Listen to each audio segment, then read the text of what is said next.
Ladies and gentlemen, boys and girls, children of all ages, we proudly bring to you the paranormal podcast sensation that is sweeping the nation, hosted by Andrew and John. This is Sasquatchers!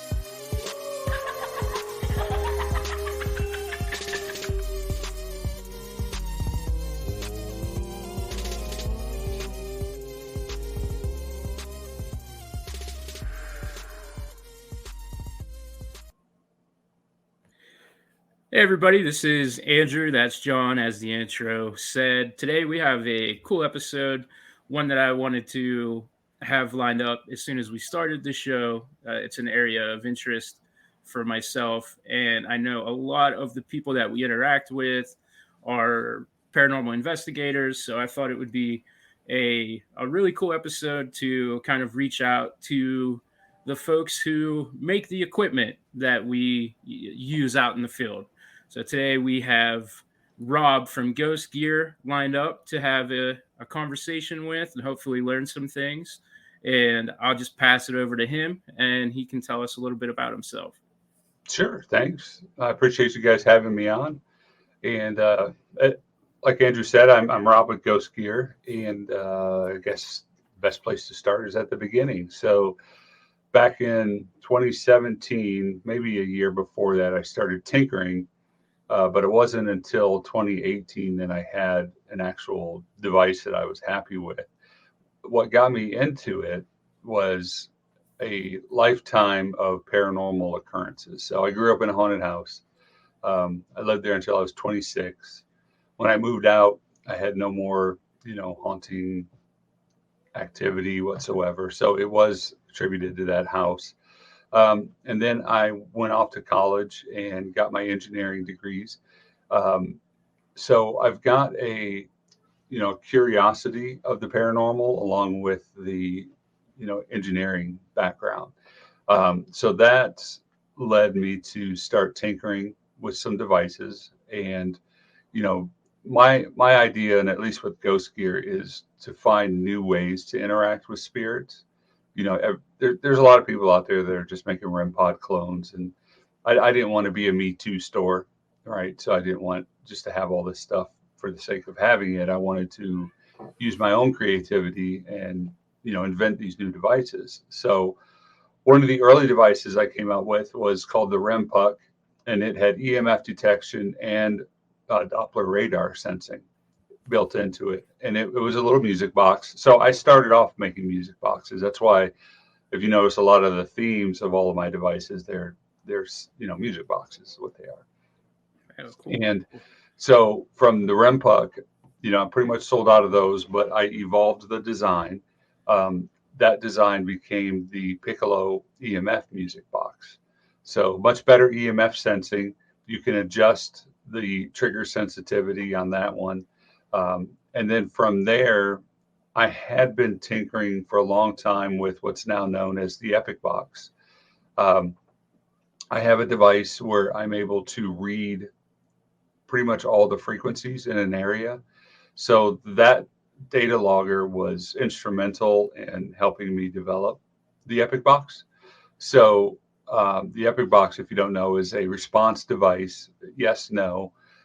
It is a way for spirits to communicate through that box very easily.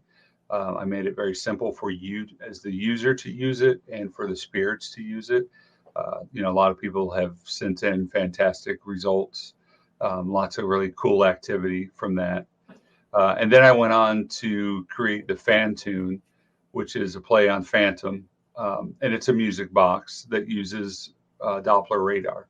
So it uses a Doppler radar module that goes inside of it, and any movement, I say it's 360, but mostly from the front of it is where it picks up a lot of the activity, and that's good for about 20 feet.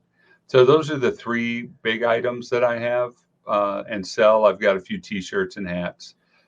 Usually, if I'm on a situation where you have to pre-order the device, I usually give away a free hat with that. So keep an eye out for those deals.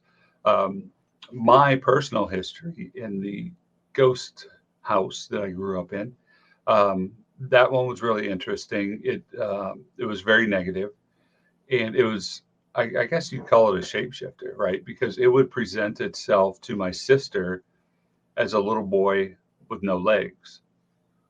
It would present itself to me as the classical gray alien. Believe I know everybody's saying, "Oh no, that's not a or a ghost. That was a alien abduction." No, because I was into alien abductions at the time, reading a lot about it. So I think it chose to show itself to me in that form. It showed itself to my dad as a shadow figure that would crawl around on the bedroom floor. So my dad worked afternoon, midnight shift. So he would come home and sleep most of the day. Um, but when he would wake up, he would see these shadows moving around. He made the room really dark, even though it was kind of daytime, you know. But he would see shadows moving around. So we all saw it differently, and it was very powerful. So it would move things. It would change the channel on the TV. Now, I think this was a long time ago, before Roku and before Fire Stick TV and all that.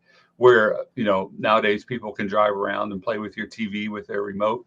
This Right. was a long time ago when we didn't really have those kind of remotes, but the TV channel, the channel on the TV would still change, and very often it would very often find laughter. It would immediately switch to a channel that somebody was laughing. It's kind of odd.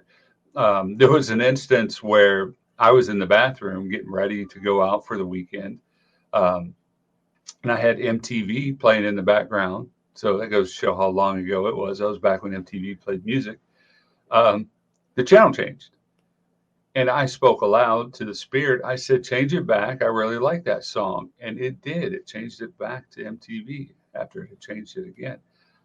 We didn't have any dogs. They were gone, passed away by that time. So it wasn't the dogs getting on the remotes or anything like that. And often it would change the channel while we were sitting in the living room with the remote, visible to us. Um, and so the house was very interesting. And nothing happened until we broke into the roof to build the dormer, the second story. That's when everything kind of got weird.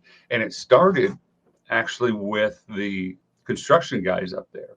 They were constantly complaining to my parents that the kids were getting up there, me and my sister were getting up there and moving their tools, because when they would come back from break or whatever, their tool was not where they had left it. It might be clear across the working area on the other side where the guy hasn't even been over there working. So that's the way it started. And because I remember my sister and I getting angry with these guys lying on us because we didn't never went up there on that ladder Right. Right. to get up there, but yet I think that was the beginning. They were seeing stuff move around up there. And then after the second story was completed, it kind of settled down and was very, very active from there on out. So with that's kind of in line with a lot of the theories behind how these start with construction or sudden change Right. in the home. So that lines up. So you didn't have any experiences prior to that. That's legitimately how it all started. Yeah, we didn't have anything before that. So I was probably around 6 years old when they built the second story. And then, yeah, it was after that, because that was when I finally had my own room, right? This was a small house to begin with. It was a 2 bedroom, right? And at the time, living there in a 2 bedroom was my mom and dad, my little sister and me, and my two half brothers. So sisters slept in the room with mom and dad, and all the boys got one room together. Um, so building that second story, we were really happy about that. So um, now we had 3 bedrooms, right? And then my two half brothers were old enough where they moved out. They moved down to Florida, and so they didn't really experience any of it because they were only there for maybe a year after the second story was built, and then we that's when we started seeing stuff. So I remember back to around 6 years old and beyond. My sister, she was tormented by the little boy. He would be seen floating into her room he would be seen outside her window. Now she had the second story bedroom, and she would see this little face looking at her from outside. So nothing for him to stand on under that window. Right. So we're not sure what that was, but she would scream. My mom would come running, and she'd say, "Did you see him? Did you see him?" You know, the little boy, he ran out of my room, or flew out of my room because he didn't have legs, and went down the stairs, which my mom was just coming up. And my mom said she didn't see anybody. But she would, swear up and down that she saw that. And the same thing with my dad. He would feel it crawl into the bed. So as he was laying there sleeping, he could feel. He thought it was my mom, and then he would roll over to talk to her or whatever, and there was nobody there. So this wasn't always a friendly or casual experience. This kind of seems a little sinister, maybe. Oh yeah, it Yeah. was. It's it. I think we got into a fight one night. So I'm laying in bed, and something wakens me up. I can't open my eyes. They're kind of like glued shut from all the sleep, and I can't open my eyes. But I feel something moving around on my bed, and I grab my pillow and I swing at it, and the pillow stops. Now I don't know what orientation I was at. I could have hit the wall. My bed was next to the wall, so I might have hit the wall and it stopped. But then later that night, that's when I saw the creature, I'll call it, come out of the wall. And then the next day, my back was full of bruises. When I Wow. came out of the shower, my mom was like, "What happened to you?" And they didn't hurt or anything. I didn't know what she was talking about. And I looked in the mirror, and yeah, my back was all bruised up. So that kind of sounds. You said that after you moved out, that it quit happening. Did your parents continue to live there after you moved No, out? my dad retired, and he bought a place down in Tennessee, and that's where they live now. And there was a transition period for about a year and a half where they were coming and going and staying at both places as the house was being built in Tennessee. Yeah, they would go down, stay at a part or a hotel, and watch the work site for a while. My dad's kind of like that; he doesn't trust everybody. Um, so I would have the house to myself, and man, you talking about some weird shit happening when I'm by myself. I was sitting in the living room in the recliner, which faced the TV, which I could see the hallway out into the hallway, and I saw zoom zoom two little white doggies take off running and go upstairs. Well, our dogs, they were alive at the time. They're not allowed upstairs because the upstairs was carpeted, downstairs wasn't. So I got up to go get them, and I got about halfway up the stairs, and I remembered that the dogs aren't there. They're with mom and dad down in Tennessee.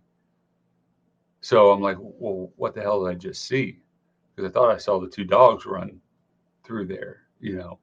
So I went upstairs to kind of look around, and this was in the middle of the day, absolutely in the middle of the day. So people think you got to go ghost hunting at nighttime. That's false.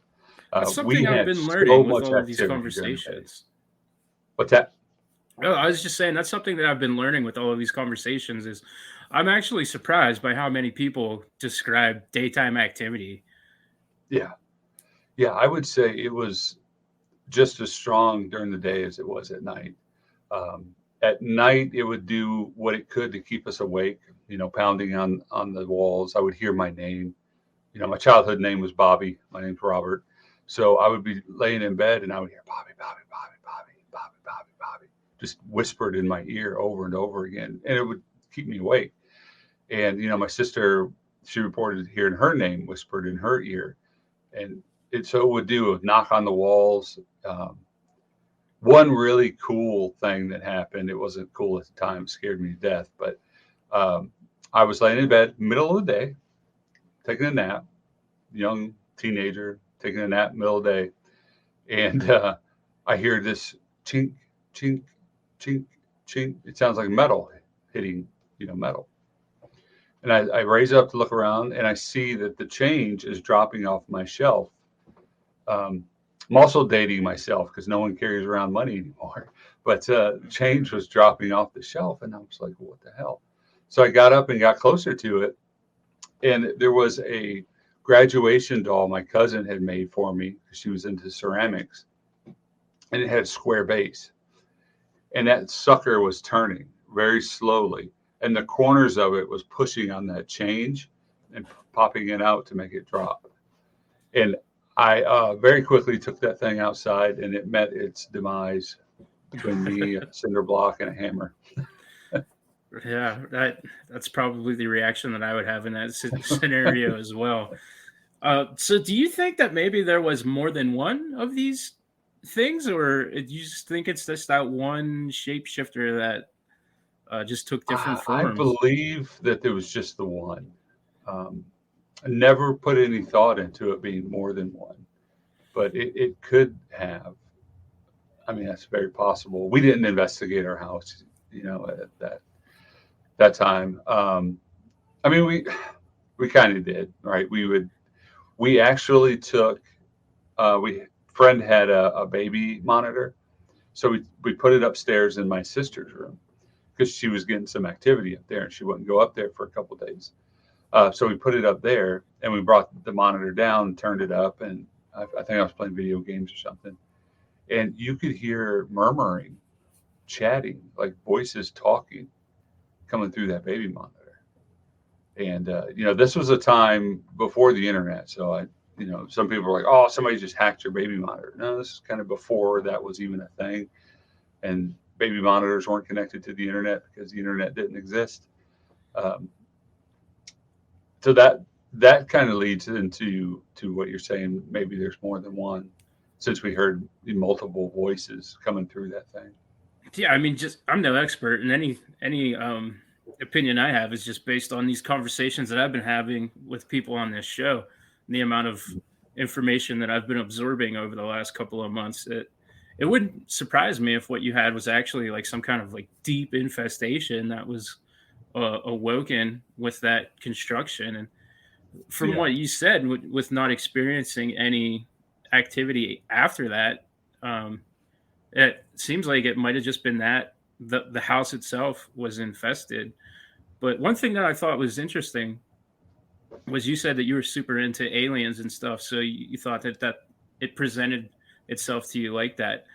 Do you have any guess or idea why it chose to take that form of a legless boy to harass your sister? I don't know why the legless boy. Um, of the two of us, I was probably more into the horror stuff than she. Like, I wanted to be a special effects makeup artist when I was a kid, right? So I had the horror magazines and all that stuff. Right. So I was kind of a prime candidate for a ghost to, I guess, come after. But I don't know why. Yeah, the boy with no legs for my sister. Um, you know, we know that most of the time, if not all of the time, when it's a little child spirit, it's not actually a child, right? So it's just trying to get you to accept it. So I think for me, getting me to try and accept it was to show itself as an alien, because I was, reading all the books on alien abduction, and for her, maybe the child would bring sympathy. Okay. Yeah, that I makes don't sense. know. Yeah, fair guess, I think. Um, so once all this stuff started, did you immediately start to think, one day I'm going to engineer something to figure out what's going on, or was that something that kind of came later? No, that came totally later. That came about after, so being an engineer, one of the things that you always hear that young engineers took everything apart when they were little and put it back together. Well, yes, I did that, but most of the time it didn't work after I put it back together. So, um, but I took it apart and figured out how things worked. But that part of it came when, I used the basic stuff early on. So when I used to do my residentials, I mostly just did a camcorder and audio at the time, and I would just dictate to the audio what was going on, to mostly record it. And it wasn't until I started seeing a lot of, quite frankly, garbage crap that's being pushed as for ghost hunters, like 99% of it really is just a cloned REM pod that they're using Junior Thurman from Amazon, stick it in a bear and call it something cool and sell it for $200. For anyone that Uh, might not know what a REM pod is, can you just describe it real quick? yeah, a REM pod was invented by Gary Galka, and it is a proximity sensor. It looks for conductive material, and whenever conductive material gets around it, that affects the field that it generates, and it will alarm. The stronger the conductive material is, or closer to the antenna, the louder and faster the lights will blink. It is essentially just a Junior Thurman. So a Thurman was built by a Russian guy in the 1920s and 30s. It's an instrument that you don't touch. It was made famous in Star Trek. So if you listen to Oh the Star yeah, Trek okay. theme song, that is a Thurman that they used to create that. So there's a Junior Thurman, which doesn't have the volume side of it. It only has the pitch. A full German or Thurman has a volume and pitch. So as you move your hands, both hands, one's affecting pitch, the other one's affecting volume. Um, this Junior Thurman is fixed volume, and all you're doing is adjusting the pitch. So what you can do is you can buy those. They're like $20. Stick it in a can or whatever you want to stick it in, and you've got your own REM pod. Now it's not exactly the same as the REM pod. It won't have the temperature deviation and all that, but for the money, it's close enough. So that's why you see a lot of people selling those on Facebook for obscene amounts of money, like $200. And then the other thing that's out there is the PIR sensors. Those are overdone, in my opinion.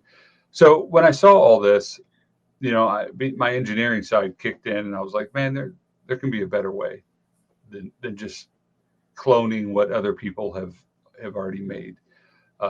So I set forth with a lot of ideas. I made a lot of project boxes. That's basically components, electronic components, and I stick it in a cardboard box, and that's kind of my device for a while. And then I would go and investigate a lot of residentials, some public hauntings. I don't really do a lot of those because all my information gets contaminated so easily by the various people that are there. So I prefer to go on solo, or just me and a close buddy or something. And I tested all of these out there, tweaked them, fine tuned them. And so that's, where like the Piccolo EMF music box came out of, one of those little project boxes, and the same with the Epic box, the response device. So a lot of that came well after living in Michigan, and after getting my degree in, the engineering side of things. It was really what prompted me was I just felt like there could be a better way to make better devices, new and unique devices, that other people are not doing. And that's what started Ghost Gear. Very cool. Yeah. I agree that so much of what you see is sensationalized. I mean, I hate to phrase it like that, but I mean, television is produced for a reason, and Yep. one of the things for Taps, at least, when Ghost Hunters first started, a lot of it was disproven hauntings. I would say at least 50 to 70% of that show in the beginning was disproven hauntings, and they would walk in and do everything they could to discredit what was happening or find a reason for it. Mm-hmm. And I don't know, at some point there in the mid 2000s, 2010ish, it seems like every single show, them included, they're going in, and it's just fantastic how every single thing is just suddenly a haunting, and they're not looking at pipes anymore or anything like that. Yeah. So it's good that people like yourself are out there, engineering something that is of a better quality. Do you think with your stuff, um, the way they operate differently, is it sensational proof? Like, what I mean by that is, if somebody took that equipment and tried to create or emphasize something, would Mhm. that maybe kind of not allow them to with the way your stuff operates? Um, so I don't think it's since I, I I do think that if it if I could get them on a TV show, especially the Epic Box, would probably take off. Like a lot of these other devices, like the REM pods and what have you. Um, the problem is, and I don't know if everybody understands this, but these TV shows, those are paid product placements. Okay, if you notice, Ghost Adventures no longer plays with the Ovilus. Okay, that's because Bill Chappell is retiring and he's no longer paying for product placement on that show. He's sold the rights to the Ovilus to Ghost Stop. So now maybe Ghost Stop might, rekindle that flame with Ghost Adventures. But right now, Ghost Adventures is being paid by Paranologies, and they're really pumping the Paratune or whatever it is, that little basically spirit box, a round one. Um, Okay, so that's so why the that spirit is box kind is of the everywhere now. problem, is they want money for your device to be shown on air. And Okay. I had one very small TV show once, 1,500 per episode, with no guarantee that it would make the final cut. So I can only imagine what something like Ghost Adventures would cost. Wow. That was completely over my head for all these years until you just mentioned it. I never even considered something like that might have been occurring. That's kind of that's an incredible revelation. I didn't expect to have. Yeah. So There, that makes total sense, though. and if they don't, the other side of it is maybe they really love your device and they get a hold of it. They cover it in gaffer's tape so nobody can make out what it is, and then they use it. Um, and then they don't, like, there's no reciprocation. So if I give out a device to an influencer, there's return on investment expected, right? So I could either sell the device for $175, or I could give it to an influencer for free. But I would expect to at least get $175 worth of, airtime or showtime to get my money back, right? So if somebody's going to put gaffer's tape all over it and then use it on their TV show where nobody can see what it is, then I get nothing in return, right? So I've got to be Right. very careful who I work with, and make sure that who I'm working with I trust, to not do that. Do you find And that some have, influence? some have been like, oh no, we won't do that, and then I see it on their channel and it's got gaffer's tape all over it. Gaffer's tape is a used by gaffers in the audio industry. It's a very strong tape, but when you remove it, it doesn't leave any residue, and it's flat black. Um, so they use gaffer's tape quite a bit on stuff like that, on devices.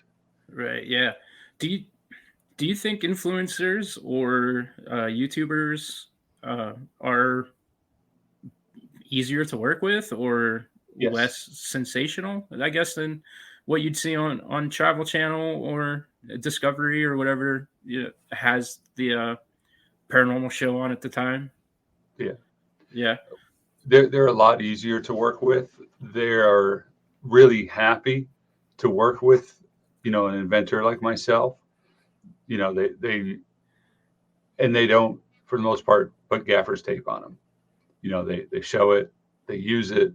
Like the Foreman brothers, they use the Epic Box almost every episode, right? They've been a great partner. They have, their recordings are really phenomenal. They've captured really great evidence. Um, and they're always reaching out to me, asking me what else do I got, right? And then you put that against the TV shows, and they're like, who are you? Why do we want to talk to you? And if you want to talk, you got to grease the wheel. So I stick with, and I can really really talk with more influencers. They're easier to get a hold of as well on YouTube and TikTok than the TV show folks. They're too well protected to get a hold of. The producers, they just want to talk money. They don't care about anything else. So TV shows are interesting, but I do like working with the influencers on YouTube and TikTok. Yeah, very cool. I have found myself leaning a lot heavier towards that direction, even with my interactions for this podcast too. Like as cool as it would be to, have like the Rolling Stones of paranormal and like Josh Gates or something on the other end of my camera. I don't find a lot of the television side even remotely interesting anymore. It's almost like with influencers and YouTube, the paranormal community is a bit Wild West right now. Everything's kind of happening in every direction, and every other day there's a new collaboration or something. So I think it's a lot more exciting, and people are more willing to work together. And one thing that I've learned since doing this is how muddy the waters are with the paranormal community. Like, there's a lot of people that will just trample right over you just to kind of fall into that TV side of things. Oh, yeah.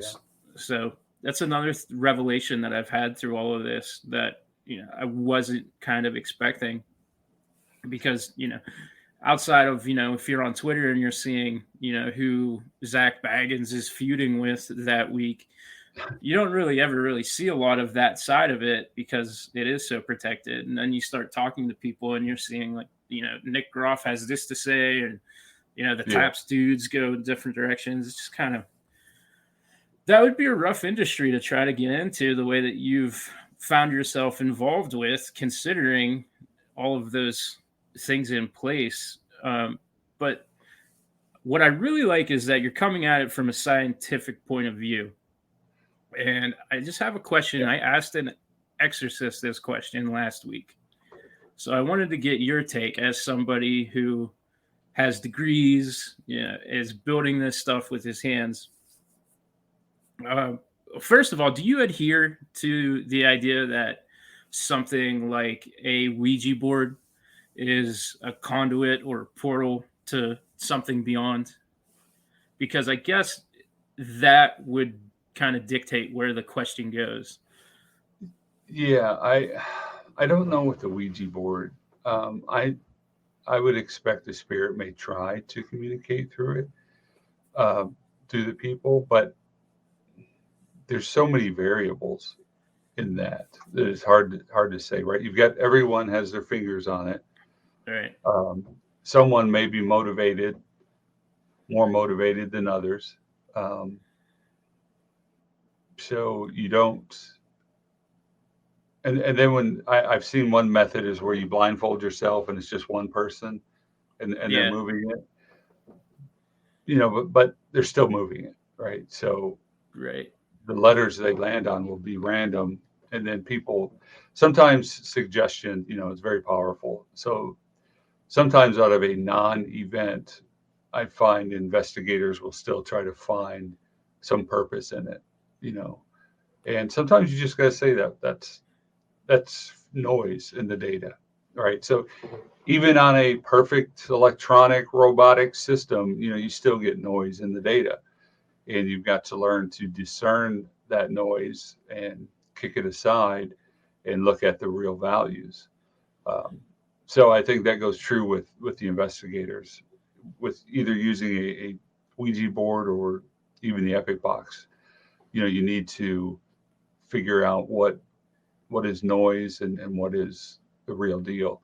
And I mean, really, it just takes experience for that, right? So especially on a Ouija board. So you've got to use a Ouija board a lot, I would think, in order to discern the noise from actual ghost spirit interaction. So the spirit box, or the boxes that you create just by virtue of existing, isn't a portal as well to the unknown, or to invite like something evil to you? Yeah, I think any time that we try to contact the other side, some sort of portal, if they decide they want to contact us, so we still don't know all the physics behind the spirit world, But I think when you open communication with a spirit, that's a portal, and it should be treated with respect and, you know, closed properly. I see a lot of people do Ouija board stuff and never close it. They do seances, they don't close it. Um, I witnessed a ritual being done and there was no closure in the ritual. And I'm like, that one you should probably read all the instructions on before you go fooling with that. But I just think that in general, anytime you reach out to a spirit, some caution needs to be had. Okay, and that's a good take too, because, like I said, we talked to a variety of people. We've had several exorcists who have, both even had a slightly varying opinions on some things, just in their own field. So I always kind of harken back to maybe questions that we may have had answered by other people, because the show's had like a weird synchronicity every single episode. Somehow, some way, somebody mentions a point or a topic that was made prior. So I was kind of fishing for that right now. But how do you separate the EMF readings from something that is man-made or in nature versus what you're picking up from a would-be spirit? Yep. So EMF has two components to it. It has amplitude or power, and it has speed or frequency. Right. So, and they're not related to each other. High frequency does not mean high power or low power, because you can have both. You can have a low power, high frequency, or high power frequency as well. So, what you have to look at first is the frequencies. So we know all the man-made frequencies, right? We know all the radio frequencies. We know 60 hertz. We know the Roomba frequencies. So I forget what it's called, but it's we'll call it the Family Frequency Act. And that's a range of frequencies that you're allowed to operate in without needing any kind of special government, licenses or whatever. So we know what those frequencies are, microwave. So what you can do is take all those frequencies and just block them out. And then you're left with, I'll say, less man-made interference, because you can never really get rid of all of it, because there are some overlaps. Now, natural EMF, that would fall under the Earth's magnetic field, and that's actually not an EMF. That is a permanent magnet, like the magnets that go on your refrigerator. So a permanent magnet just has a straight line. That's its magnitude. So if you've got EMF, it bounces up and down, a sine wave, right? A permanent magnet is like DC. It's just flat. It's just always there. Now, you can test this by taking your K2 meter and putting it up to your refrigerator magnet, and you should get no reading. You might get a pop at the beginning as you move the magnet, but once you hold it still, you'll get no reading. Now, if you move that magnet, you're simulating alternating current. So you're simulating it. And that's what an EM pump is. It's a magnet that's moving. And it pumps out, it generates EMF and pumps that out. So that's what we do with all of our devices, is we look at certain frequencies and we block those out to kind of filter a lot of the man-made stuff. That's why I'll get a lot of folks, they'll say, hey, this doesn't work like my K2, or it's not working like my Mel meter. And I'm like, yeah, it's because I blocked out a lot of stuff. Not a lot, but a fair amount of man-made EMF. Those two devices will pick it up. Mine will not. So it's more or less prone to false positives than the other devices are. And it is a active sensing, which is pretty cool. So the Mel meter is active sensing, my device is active, and the tri-field is active.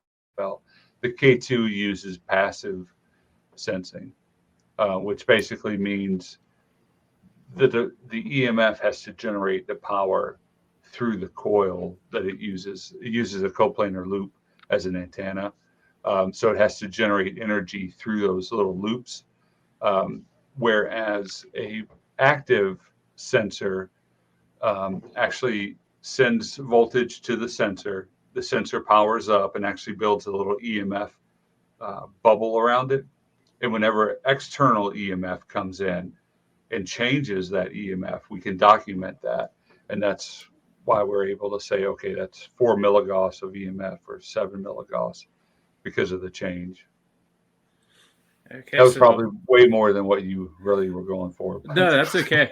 I like the science aspect of it. I could sit down and listen to lectures and stuff, and I like to absorb that information. And I think that's honestly better for a listener who might be interested in your product too, to hear you say that versus the simple answer that might not be as informative. Right. But so another question. Oh, go ahead. Go ahead. I was just gonna say, back a while back, you mentioned Doppler radar Yes. on the devices. So, can you explain the purpose in these instances for the Doppler radar? Now, obviously, Doppler radar pings and bounces back, and that's how it picks up readings. But so this Doppler radar can pick up on entities and spirits. Is that what the purpose of it is? That's the idea. So Doppler radar is a very powerful EMF. It generates electromagnetic field, and it will actually go through solid objects that are not metallic. If they're metallic, they'll just ricochet off it. But if they're like a door or a wood door, not a metal door, but a wood door, you can put these up next to it and they will pick up what's on the other side. So a little word of caution there when you're using these. You know, if you've got investigators in the room next to you, there's a chance they could be setting it off. Doppler radar, you're right, it sends out a signal and then it looks for a bounce back.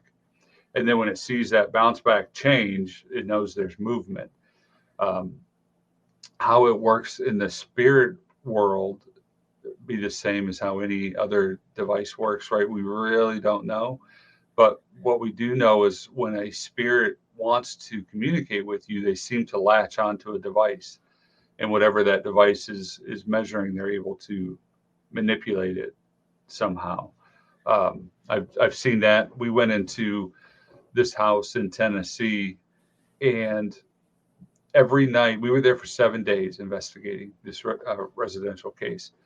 And every night they seemed to latch onto a different device, and they would work, because this is the first time they've seen any of this, right? So no one's been in there before. The house was boarded up for 10 years. The lady that lived in it died. It got boarded up. 10 years passed. New owners.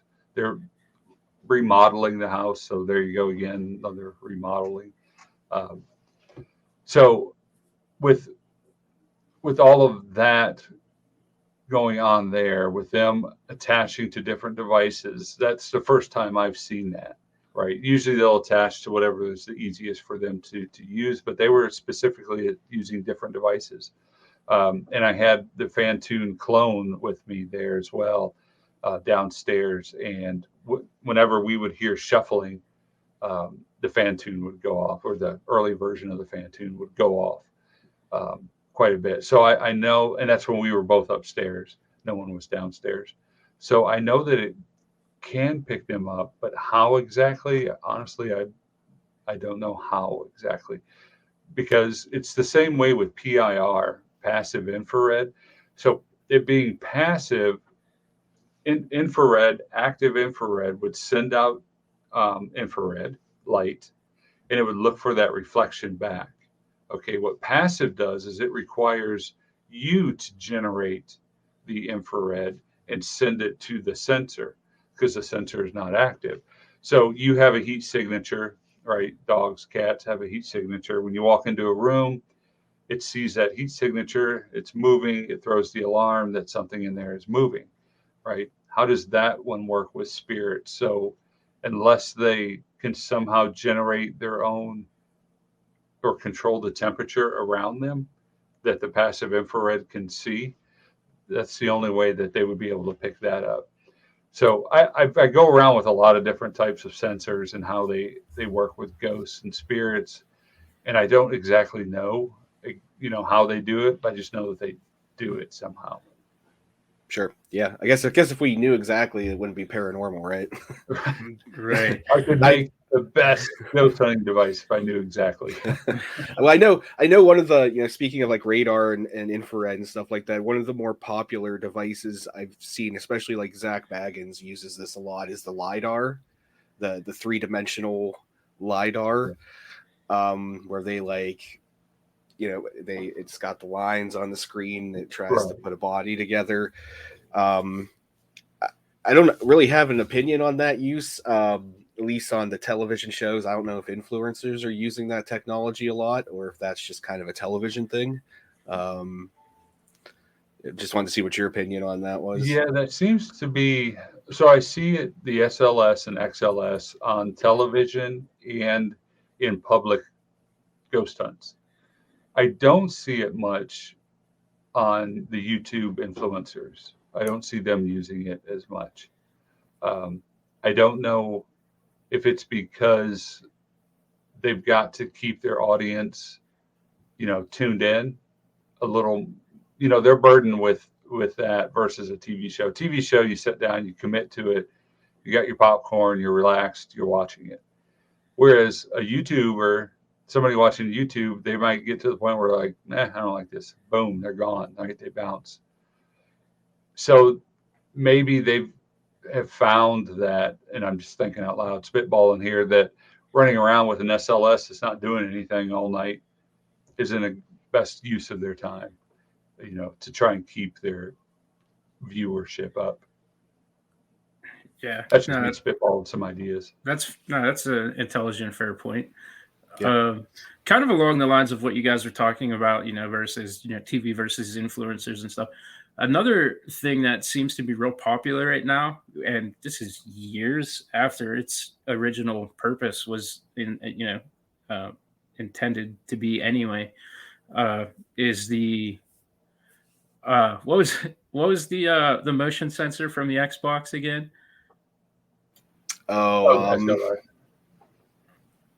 Yeah.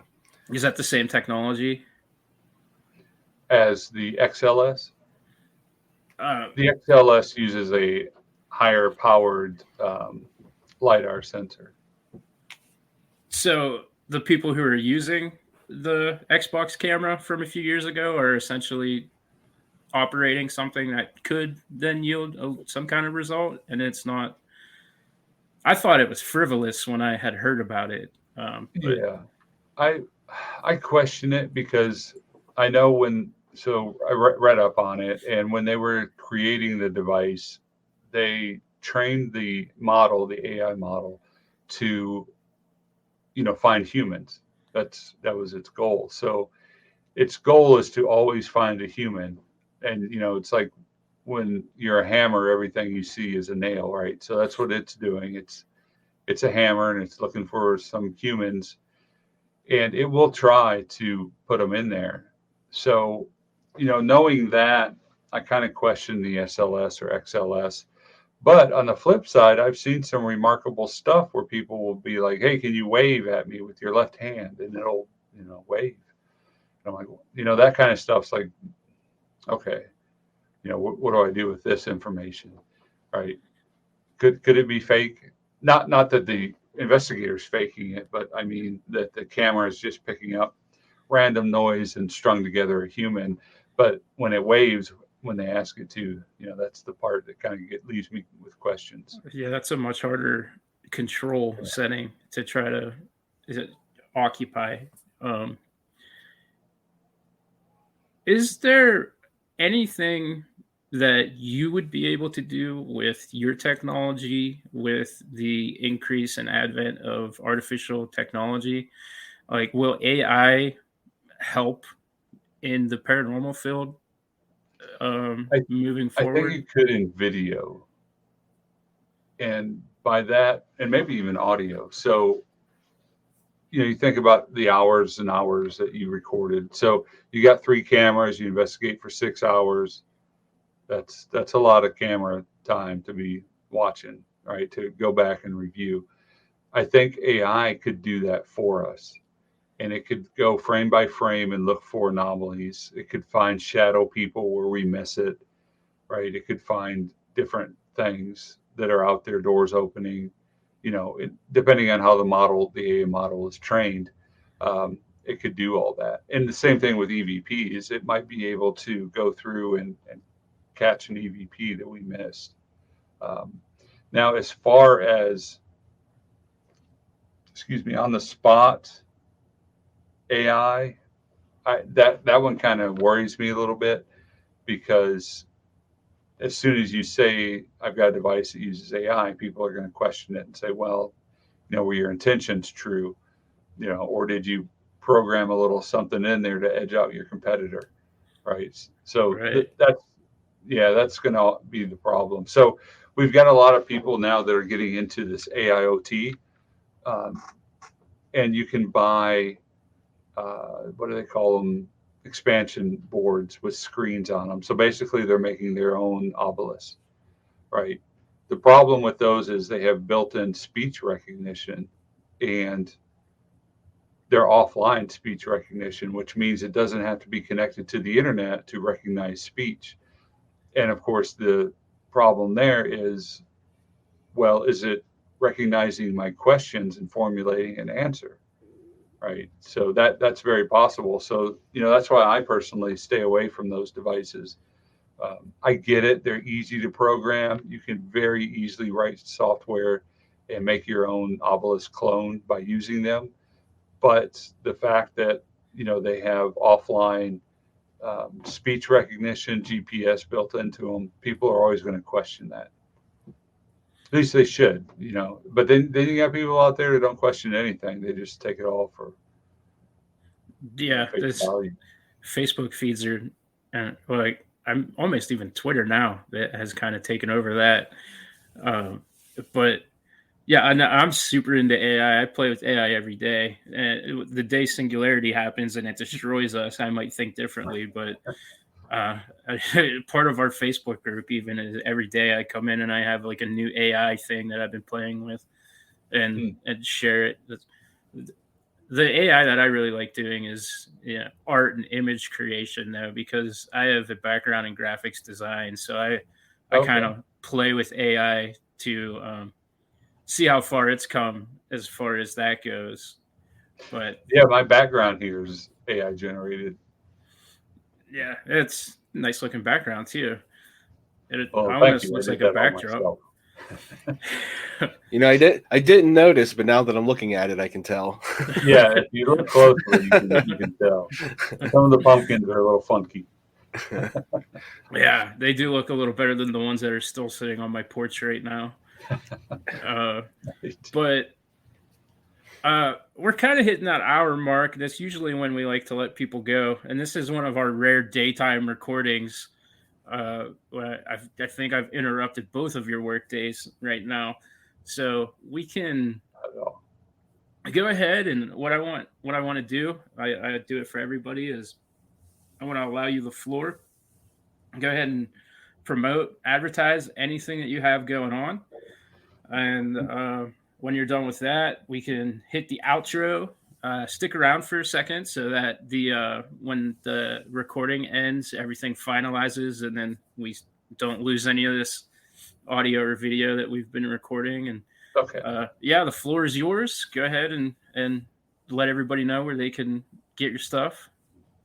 Yeah, so you can pick up any of the Ghost Gear products from our website, which is www.ghostgeartech.com. That's ghostgeartech.com. I've got the Epic Box up and available right now. That is our response device with the yes and no. I've got Piccolo on pre-order, and then I've got the Fantunes, which are the Doppler radar motion sensing. Those are on back order for December and quickly selling out. So I would recommend, if you're interested in one, get on that waiting list. A lot of people don't like to pre-order, but I've been fortunate enough to where I sell out every month ahead. So November was sold out back in October. December will probably sell out here in the middle of November, and then in December, I'll start taking orders for January. So you really do need to get in on the waiting list for those, because they do sell fast. The Piccolo is the EMF music box, so that will detect EMF and play music. The Fantune, again, that's the Doppler radar. And then the Epic box, which is gaining in popularity, which I'm very happy about. That one is the response device where you can ask yes and no questions.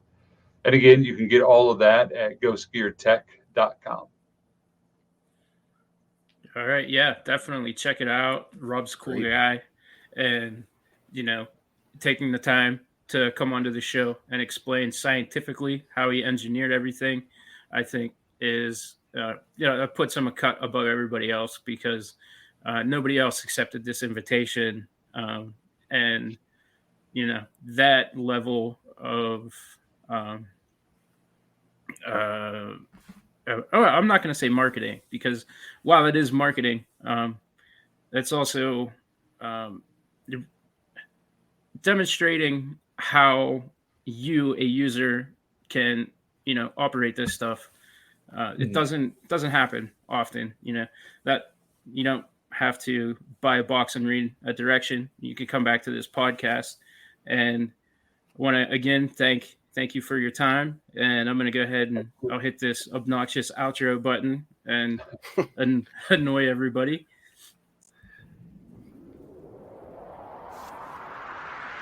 If you like the show, please like, follow, share, and subscribe. Your support means the world to us. Thanks for squatching. Thanks for squatching.